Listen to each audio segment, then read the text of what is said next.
Olá pessoal, tudo bem? Meu nome é Thiago Dalvi, eu sou o CEO e fundador do Olist e a minha ideia aqui hoje com vocês é falar um pouco, o tema da palestra na verdade é como você fazer a sua empresa crescer com um baixo investimento. Eu acho que o ponto principal aqui não é fazer uma empresa crescer sem investimento, porque enfim, quando você vai montar o seu negócio, você precisa investir em alguma coisa, né? Mas eu queria organizar essa nossa conversa em alguns momentos, tá? Primeiro eu vou me apresentar e contar um pouco da minha história, o que eu já fiz nos últimos aí, especialmente nos últimos 10 anos. A gente vai falar um pouco sobre ideia, MVP, sobre modelos de negócios, e aí modelos de negócios distintos, né? Então desde SaaS, marketplaces, e-commerce, varejo, serviços. Vamos falar um pouco sobre por que um negócio precisa de investimento, qual que é o momento certo para captar esse investimento e como que não depender desse investimento, né? Eu acho que o pano de fundo para toda essa conversa é que não existe mágica. Na verdade, você fazer o seu negócio crescer com baixo investimento é ser muito otimizado em tudo, ser muito eficiente em tudo, ser muito responsável com o capital e com o dinheiro que você vai colocar na sua empresa, e isso é muito importante você ter muito claro todo santo dia. Mas vamos começar pelo comecinho mesmo, contar um pouco da minha história. Ela começou, na verdade, muito cedo. Eu mudei para Curitiba. Eu sou natural de Londrina, no Paraná. Mudei para Curitiba com 16 anos de idade para fazer administração de empresas na Universidade Federal do Paraná. E basicamente o que eu percebi naquela época, assim, eu entrei na empresa júnior. Acho que essa é uma trajetória muito comum para muita gente que está empreendendo hoje também. E eu acabei entrando na empresa júnior, conheci muita gente muito boa e logo no último ano da faculdade eu fui convidado para trabalhar em uma organização que apoiava empreendedores no Brasil inteiro, chamada Aliança Empreendedora. Naquela época o que eu percebi é que a grande maioria dos empreendedores com os quais a Aliança trabalhava eram artesãos e eles tinham produtos muito bons, tinham preço, tinham design, mas muitos não tinham a menor ideia em como vender seus produtos. Foi aí que surgiu a primeira ideia de negócio, meu primeiro negócio, que era a Solidarium. A Solidarium basicamente nasceu como uma loja em shopping. Esse foi o nosso MVP, na verdade, mas sem muita ideia do que era empreender ainda, sem muita noção do que era startup. Naquela época, na verdade, há mais de 10 anos atrás, não se tinha muito claro ainda o que era esse setor de tecnologia. Tanto é que nós nascemos como uma empresa puramente offline, né? A Solidário ela nasceu como uma loja em shopping em 2007 até 2008. E durante um ano nós percebemos que definitivamente esse não era o melhor modelo para a gente escalar e expandir a nossa operação. Por que isso? Primeiro que o impacto estava diretamente limitado e relacionado ao tamanho da nossa loja física. Segundo que a gente não tinha construído uma marca de sucesso ainda, os nossos produtos ainda não eram os melhores naquele momento.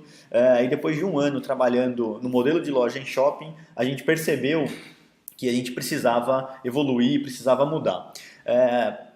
Talvez o primeiro aprendizado desse primeiro ano é que a gente nunca tinha escrito um modelo de negócios da Solidarium na pedra, né? Então, assim, era fácil mudar, era fácil evoluir. Foi isso que a gente fez. A gente simplesmente fechou a loja, olhou para trás e falou, meu, grande aprendizado, investimos na nossa educação, agora vamos para frente. Depois desse primeiro ano, a gente começou a estudar quem já tinha construído uma estratégia de escala no setor de varejo no Brasil. E a nossa missão da Solidarium era conectar o artesão com o mercado. O que a gente tinha entendido naquela época, quando a gente analisou que a grande maioria dos empreendedores da Aliança eram artesãos, é que muitos tinham um produto muito bom, tinham preço, tinham design, mas não sabia vender o produto. E aí o que acontece? Se você não sabe vender, a roda não gira e a conta não fecha. Quando nós paramos, né, a loja, decidimos fechar a loja e entender melhor quem já tinha construído essa estratégia de escala no Brasil, a gente percebeu que eram as grandes redes varejistas, né? Então empresas como Walmart, Tok-Stock, Lojas Renner, Marisa, todas elas tinham centenas de lojas no Brasil inteiro, já tinham a capilaridade que nós queríamos construir na época da loja, e se nós entrássemos nessas redes, talvez a gente conseguiria chegar, né, na missão e na visão da Solidarium, que era promover acesso ao mercado para todos os artesãos do Brasil. Nós focamos no maior varejista do mundo, que era o Walmart, e a gente sabia que talvez se nós conseguíssemos entrar no Walmart, os outros abririam as portas para a gente. Não foi simples, não foi fácil. Depois de 6 meses tentando bater na porta do Walmart, a gente conseguiu fechar um acordo comercial com eles para vender em uma loja daqui de Curitiba. E foi muito engraçado porque depois de um mês de parceria com o canal, e basicamente o modelo de negócio era muito simples naquela época, pessoal. A gente comprava um produto e vendia para o Walmart. Eu comprava de um artesão, consolidava a logística, consolidava estoque, colocava código de barras, ia com o meu carro pegar o produto lá no artesão, e aí ia fazer a entrega nas docas da rede Walmart. E uma vez que a gente fazia a entrega, o produto era vendido na loja física junto com todos os outros, verdura, batata, a parte de utilidades domésticas, parte de moda, tava lá uma ilhazinha da Solidário. Depois de um mês trabalhando com a rede Walmart em uma loja, a gente percebeu que tinha potencial para crescer, eles se interessaram, estavam vendendo super bem, a gente expandiu para 3 lojas em 3 meses, depois a gente foi para 56 lojas em menos de 6 meses, depois nós expandimos para Tok-Stock, para Lojas Renner e para várias outras grandes redes no Brasil inteiro, e nós percebemos que definitivamente esse era um modelo que poderia sim escalar muito rápido. O grande desafio do modelo físico, do modelo offline naquele momento, é que a operação era muito custosa, a operação era, óbvio, muito física, né? E dava muito trabalho e a margem era muito pequena. A gente fez isso por mais ou menos 4 anos, então de 2008 até 2011, basicamente, nós trabalhamos com grandes redes varejistas no mundo offline, e vocês já vão entender um pouco de como o Olist surgiu e como toda essa experiência foi sendo construída. Até então, na Solidário, a gente nunca tinha recebido nenhum aporte de investidor. A gente tinha sido incubado dentro da Aliança Empreendedora e a gente ajudava na aliança no que era possível, então tinha uma troca aí de benefícios também entre as duas organizações, e a gente sempre foi muito parceiro da aliança. A organização sempre nos ajudou muito desde o começo. A gente ganhou alguns prêmios e esses prêmios muitas vezes nos davam dinheiro, né? Então isso acabou ajudando também a operação, mas assim, a gente sempre foi muito enxuto no comecinho, né? E esse foi o MVP de como surgiu o Olist depois, na verdade, mas o MVP da Solidário foi basicamente trabalhar nesse mundo offline. O que aconteceu, na verdade, foi que em 2011 nós fomos para o primeiro período de aceleração da Solidário nos Estados Unidos. A organização chama Unreasonable Institute. Eles selecionam 25 empreendedores do mundo inteiro e colocam para morar junto por 45 dias com 50 mentores e 20 investidores, e a ideia é criar modelos que sejam mais escaláveis. Durante essa experiência, o que nós percebemos é que essa experiência que nós tínhamos construído no mundo offline, ela era realmente muito válida, mas a gente precisava evoluir.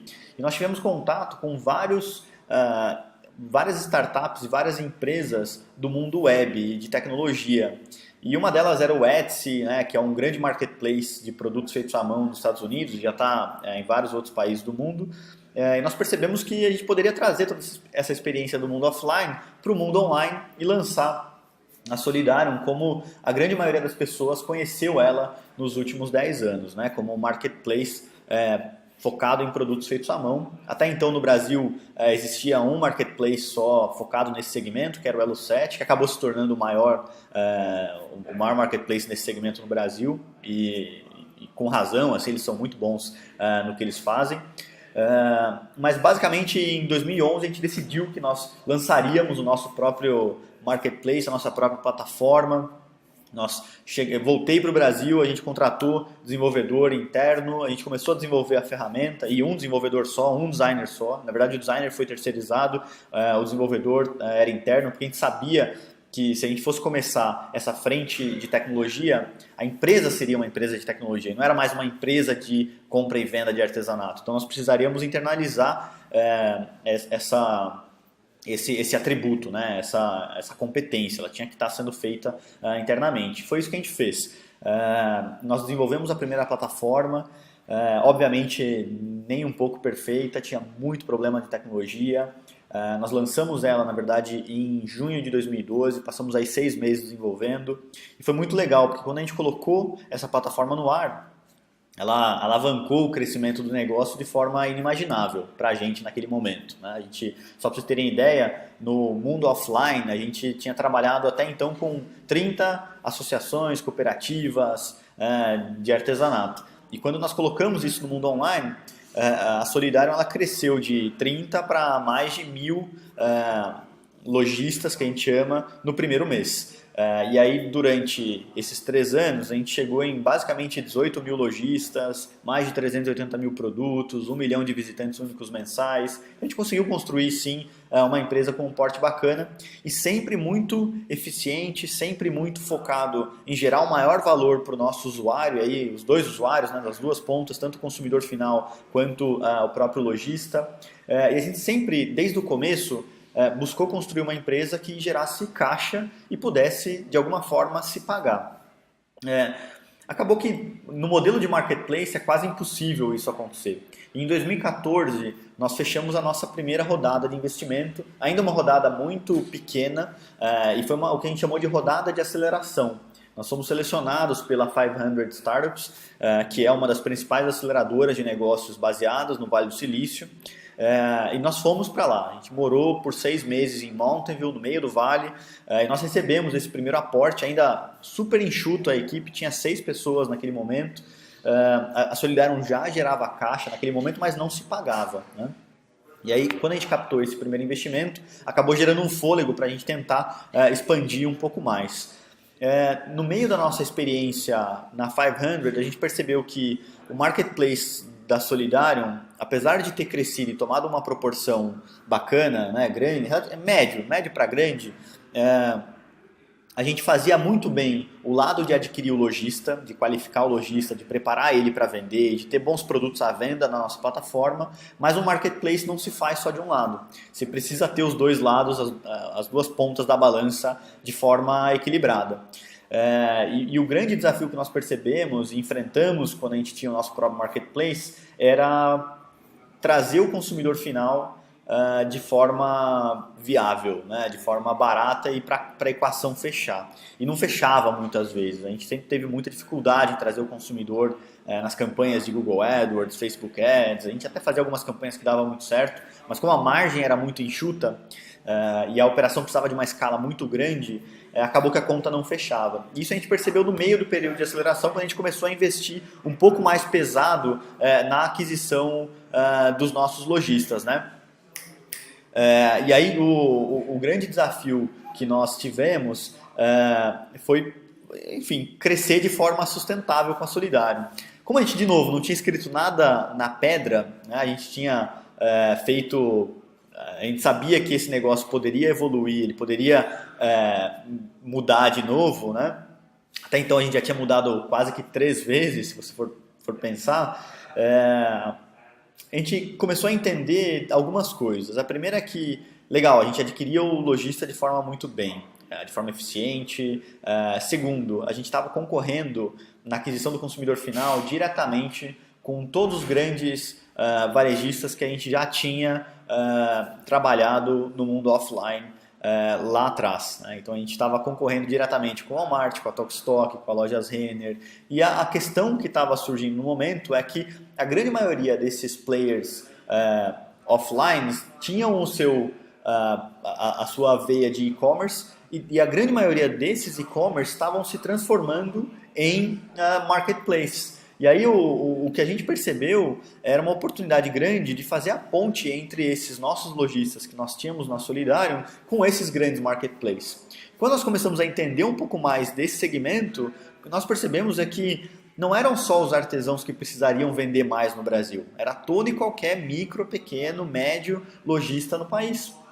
E aí a oportunidade que nós visualizamos era de construir uma plataforma, uma ferramenta que pudesse viabilizar a entrada desse lojista, desse distribuidor, desse importador, desse pequeno e-commerce, nesse grande varejista de forma muito simples, tentando resolver de ponta a ponta o que ele precisava para poder ser um sucesso e para poder alavancar suas vendas no seu negócio. Então foi assim que surgiu o Olist. Na verdade o Olist ele foi fundado no meio desse período de aceleração na 500 Startups. A gente pivotou enquanto estava nesse período e colocamos no ar a plataforma em fevereiro de 2015. A gente está mais ou menos 1 ano e meio no ar, funcionando, a empresa vem crescendo aí quase 40%, 50% mês a mês, e a gente tem algumas metas bem agressivas. A empresa cresceu de 6 para 16 em 2015, em 2016 a gente já está em 52 pessoas e deve fechar o ano aí com algo entre 70 pessoas e continuar crescendo aí quase que 10 vezes ano a ano. Esse é o nosso foco hoje. Por que eu estou falando tudo isso, pessoal? Vocês perceberam que ao longo... Primeiro que nada surgiu ao acaso. O Olist ele não surgiu de uma ideia que o Thiago teve de repente e aí, nossa, tudo vai dar certo e pum, começou o Olist e tá tudo lindo, maravilhoso e captamos investimento e tudo funcionou. Não, na verdade a gente sempre foi muito consciente de cada etapa e de cada momento desses negócios, né? Desde a Solidarum lá atrás até o Olist como um SaaS hoje, né? E uma coisa importante, eu acho que a gente foi construindo essa visão e essa maturidade ao longo do tempo, é que a gente sabia que tinha que dar tempo ao tempo também. Quando eu montei a Solidarum lá atrás, eu estava com 19 anos, né? Eu estou com 30 hoje. Então assim, quando você tem 19, você ainda é muito jovem, uma série de modelos mentais não existem na sua cabeça. E você pode tudo, na verdade. Isso pra gente foi muito bom. A gente acabou quebrando muito a cabeça, errou muito lá atrás, mas a gente aprendeu muito também. E nós vivemos quase que 4 ou 5 modelos de negócios diferentes em uma vida só, né? Em praticamente 11 anos aí. E isso nos ajudou muito a lapidar e a construir o modelo de negócio do Olist. Então, por que eu estou falando tudo isso? Acho que muita gente, e aí eu fecho o ponto da história do Olist, tá? E vamos falar um pouquinho sobre da ideia ao MVP. Muita gente faz MVP por meio de formulário no Google Docs, né? E isso não é MVP, gente. Né? Você só perguntar se a pessoa tem interesse em contratar o seu serviço ou em comprar a sua ferramenta não é um MVP. MVP é você colocar a cara para bater, é você entender o que o mercado está pedindo e o quanto o mercado pode pagar e se ele vai pagar realmente, se ele paga e se você consegue fazer dinheiro com isso e se os clientes realmente têm interesse no seu produto e se o que você está construindo realmente vai sanar uma deficiência, um problema ou um desafio que esse cliente tem no dia a dia dele. Então MVP é você colocar na prática o que você se propõe a fazer. Não é ficar elucubrando e fazendo um PowerPoint lindo, maravilhoso e um monte de reunião com todo mundo. É você implementar isso na prática. Acho que essa é uma das formas de você construir o seu negócio com baixo investimento. É você aprender qual é o melhor modelo de negócio para a sua empresa funcionar de forma eficiente e aí assim, cash flow efficient. Né? Assim, é você ter eficiência em capital de giro, em você consumir pouco caixa para você fazer a sua operação crescer e rodar e funcionar. É óbvio, pessoal, e aí a gente pode falar um pouco sobre modelo de negócio também, que dependendo do modelo de negócio é quase impossível você crescer e atingir uma escala relevante sem um investimento pesado. A gente sabe, por exemplo, que em marketplaces em muitos casos é o que a gente chama de winner takes all. Né? Você tem um mercado de um dono, né? E aquele cara, e no nosso caso lá atrás, o Elo-Sec se tornou o dono desse mercado no Brasil, o Etsy se tornou o dono desse mercado fora do Brasil. E aí, para muitos outros segmentos, você em geral tem um dono. Né? É o que o Uber está fazendo no segmento de transportes, é o que o Airbnb está fazendo no segmento aí de, sei lá, meio hotelaria e hospedagem. Então, em geral, em marketplaces é isso que acontece. Só que para você fazer isso acontecer, você precisa de muito investimento para conseguir fazer com que as duas pontas da equação cresçam de forma equilibrada. Não adianta nada você ter no marketplace de um lado muito lojista ofertando muito produto, mas não ter cliente para comprar. E não adianta nada você ter um monte de clientes comprando produto, querendo comprar produto, mas não tendo produto para comprar, não tendo lojista para ofertar isso daí. Então tem que crescer de forma equilibrada. A mesma coisa é para um SaaS. SaaS é a sigla para Software as a Service. Né? Esse é o modelo que o Olist adota hoje, é o modelo de uma série de outras empresas e startups de tecnologia no Brasil. Você tem aí RD Station, você tem Conta Azul, você tem Nibo, você tem, enfim, um monte de empresas trabalhando nesse segmento hoje. O que define um SaaS é uma empresa que muitas vezes vai prestar um serviço de tecnologia para uma outra empresa ou para um consumidor final, e ela tem uma recorrência, uma assinatura como forma de receita, né? Então é o caso do Olist hoje, a gente cobra uma comissão sobre as vendas e aí a gente tem um componentezinho de marketplace, mas a gente também cobra uma subscription para esse lojista estar vendendo com o Olist hoje diariamente.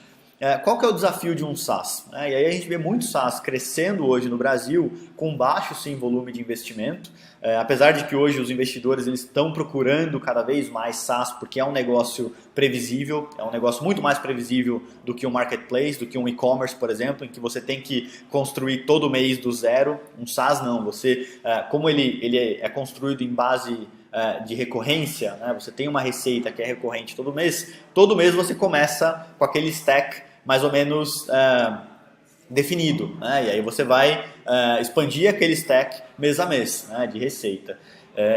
Então hoje um negócio previsível no mercado em crise é obviamente um bom negócio, né? Mas o mais importante é você entender qual que é o melhor modelo de negócio para o segmento de produto ou para o setor que você quer trabalhar. E-commerce, por exemplo, hoje é um segmento super difícil, né? É um segmento super concorrido e que você tem grandes players que trabalham com variedades muito amplas de produtos, e aí a gente pode citar B2W, Walmart, Cenova, tem uma série de grandes players de e-commerce hoje, que muitos deles estão se transformando em marketplace agora como forma de rentabilizar ainda mais a sua operação e não depender de investimento. Então, se você for perceber, nenhum modelo de negócio realmente é escrito na pedra, né? É importante você entender a melhor forma de você vender o seu produto e serviço, mas mudar ao longo do tempo, se for necessário, se o mercado está mudando também. E ainda em e-commerce, você vê cada vez mais e-commerce de nicho, né? Então, são players extremamente especializados, extremamente específicos e que são muito bons naquele segmento de produto e que vendem muito bem e que se você for entrar para competir com eles, você tem que ser melhor do que ele, né? E muitas vezes esse player já investiu pesado na operação, no atendimento, na plataforma, né? Então é muito importante você entender onde você está entrando para não subestimar o esforço e o investimento que você vai ter que despender para poder crescer e construir um negócio que faça sentido, né? A mesma coisa para varejo e para serviços, né? Assim, você tem são negócios totalmente distintos que precisam de investimentos diferentes, de esforços diferentes, de stacks e talentos que sejam realmente diferentes, mas entendendo o modelo de negócio que faz sentido para o seu negócio, em geral você vai consumir menos caixa, menos capital do que você precisaria se você não entendesse, né? A gente levou um tempo, na verdade, para identificar qual que era realmente o nosso talento e o nosso modelo de negócio que fosse crescer pra caramba e escalar pra caramba. E isso a gente chegou no Olist hoje, é um híbrido entre SaaS e Marketplace. Então eu estou falando tudo isso porque, de novo, não vamos escrever o modelo na pedra. Agora, vamos falar também por que um negócio precisa de investimento, né? Em geral, o investimento ele é necessário, não é para tapar buraco da empresa, não é para, eu não consigo pagar minhas contas, eu vou captar investimento. Não, o investimento, ele só faz sentido você captar um investimento quando você entendeu a equação de crescimento do seu negócio. Muita gente vem e me pergunta e fala, Thiago, mas qual que é o momento certo de eu captar investimento? O momento certo de você captar investimento é quando você entendeu exatamente o que você vai fazer no seu negócio e você entenda a equação de crescimento do seu negócio, a equação de aquisição de consumidor do seu negócio, ou de lojista do seu negócio, ou enfim, de quem é o seu cliente, você sabe qual canal você vai adquirir esse cliente e quanto você vai gastar para adquirir esse cliente, quanto isso vai te dar de retorno, se está te dando retorno de forma rápida ou se está te dando retorno de forma muito lenta.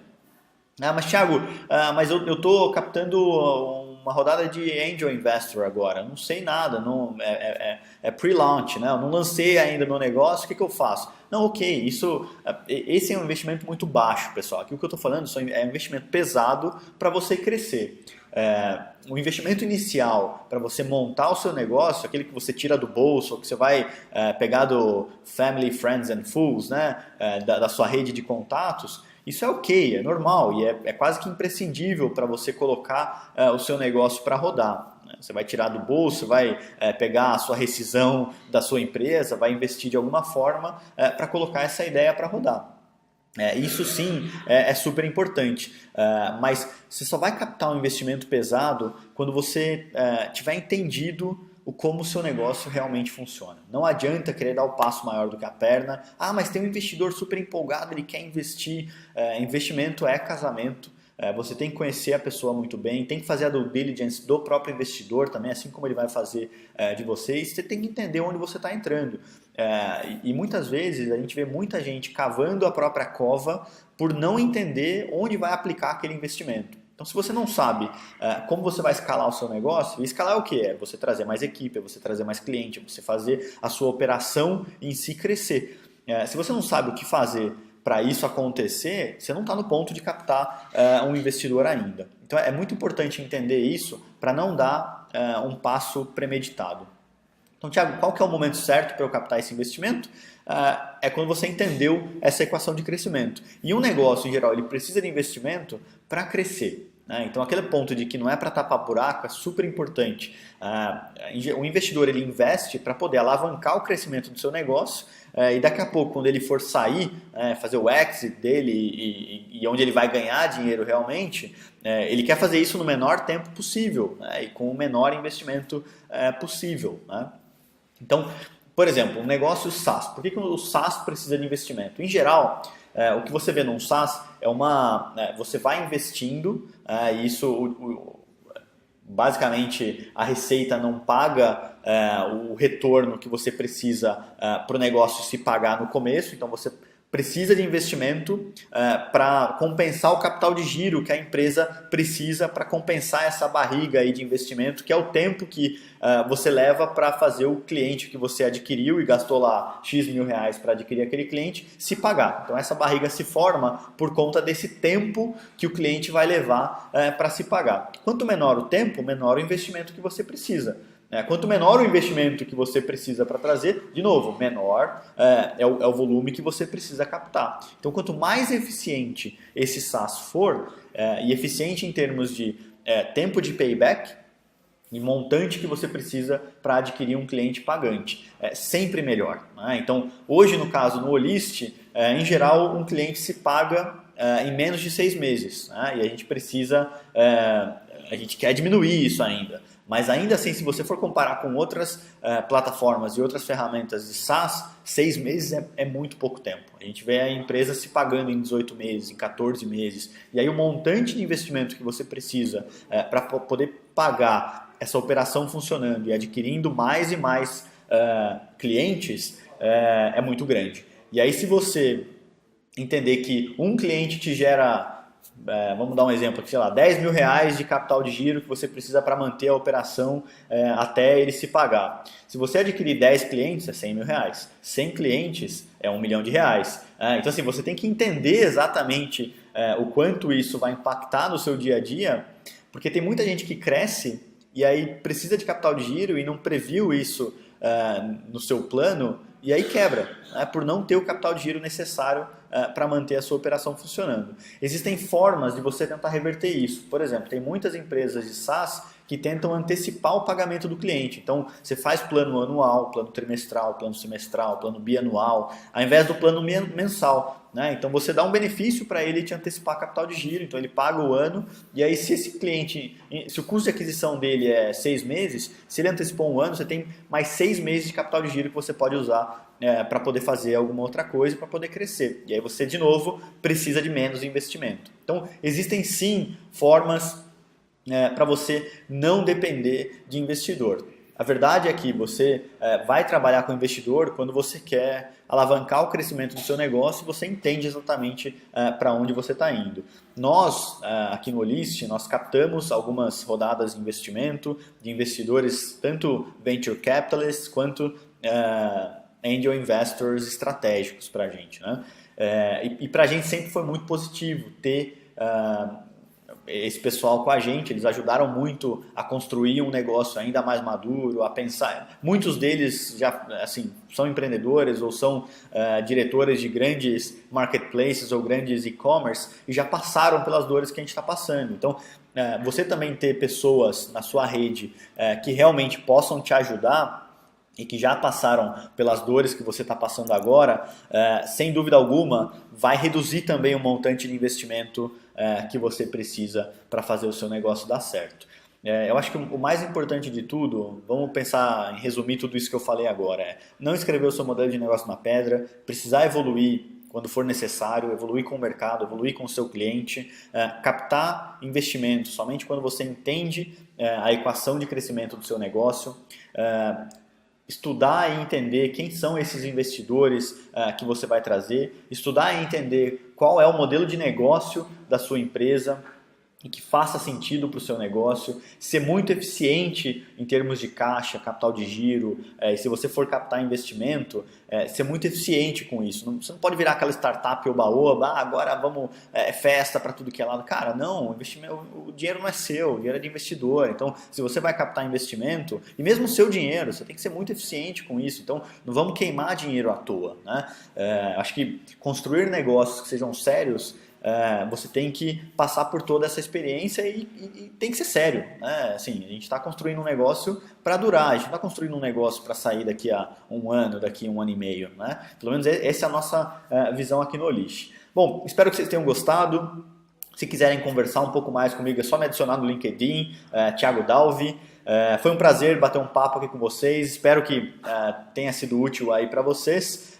Se quiserem acompanhar um pouco da evolução do Olist, um pouco da nossa evolução, eu sempre compartilho nas mídias sociais, no próprio canal de blog do Olist, enfim, acompanhem um pouco da nossa história, tem muita coisa que está sendo lançada em vídeo agora também aqui com a gente, para tentar passar um pouco dessa experiência para quem está começando agora ou para quem já está passando por algumas dores parecidas com a gente, mas mais importante do que tudo, galera, é compartilhar essas dores com outras pessoas, com quem já passou, com quem está passando, e a gente construir um setor cada vez mais forte, cada vez mais aberto, cada vez mais nós se formando nessa rede. Beleza? Valeu, gente, foi um prazer estar aqui com vocês hoje. Falou, até mais!